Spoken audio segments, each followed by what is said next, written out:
doktorang barangay chairman sa Maynila, libreng nanggagamot di lamang sa kanyang mga nasasakupan kundi pati sa mga kalapit na barangay. Ang T3 saludo sa kanya.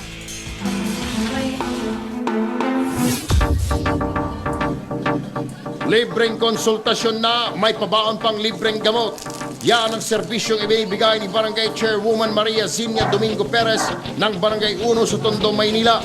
Nagkataon kasing isa rin siyang doktora. Napakadalang dito sa Maynila na magkaroon ng isang leader na doktora. Nakatutulong siya ng pagbibigay ng libreng konsulta at kung meron naman pong available na gamot dyan, nabibigyan niya rin po ng mga libreng gamot.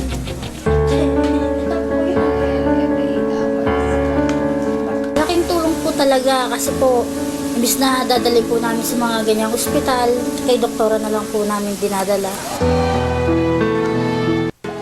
Bago pa man pumasok sa politika ang doktorang kapitana, likas na sa kanya pagtulong sa kapwa.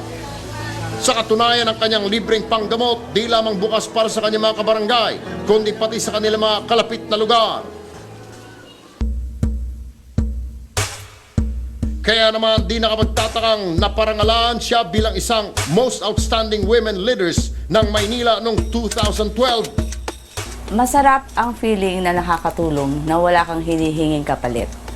Lalong-lalo na kapag ang isang pasyente mo ay napagaling mo, ay sulit na sulit ang lahat ng mga pagod.